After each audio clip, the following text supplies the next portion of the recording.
And the chairman of that committee, Representative Adam Schiff, joins us now from Capitol Hill.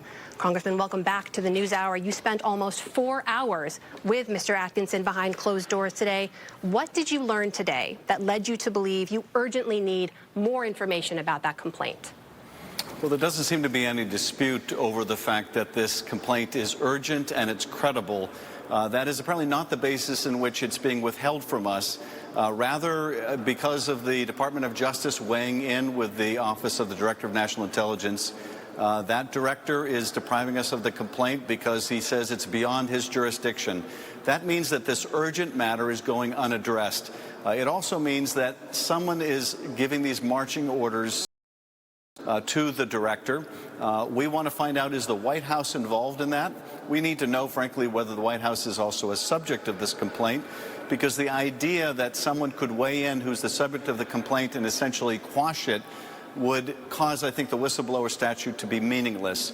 And there are two imperatives here. One is to find out information necessary to protect the country, and the second is we need to protect both the whistleblower and the whole process of being able to blow the whistle on impropriety. Congressman, I want to be clear, though, in those nearly 4 hours today with Mr. Atkinson, you got answers to none of those questions you just laid out for us?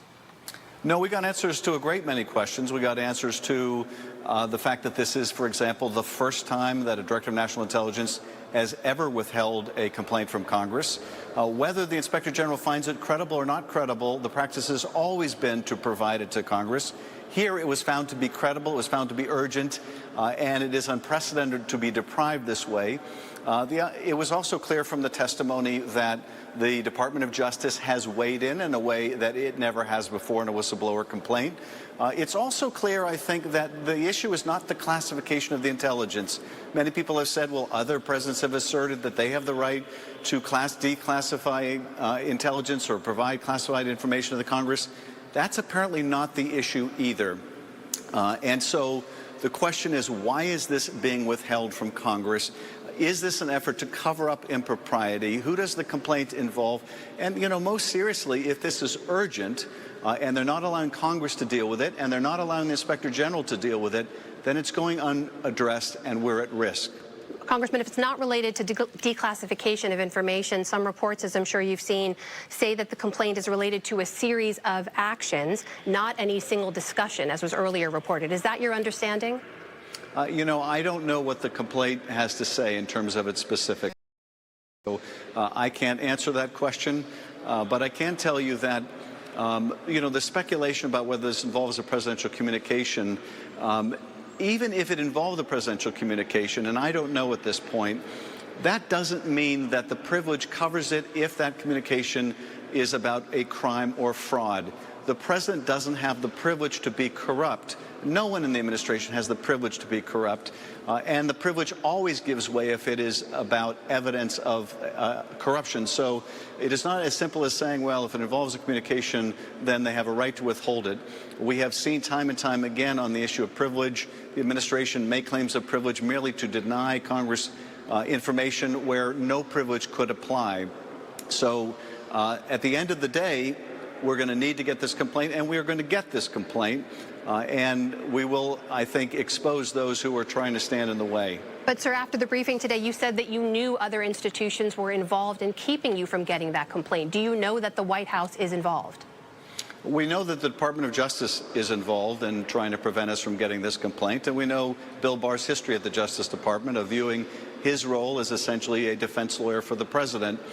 In terms of the White House involvement, we don't have that confirmed, I think, from the Inspector General, who isn't able to speak to that, isn't authorized to speak to that.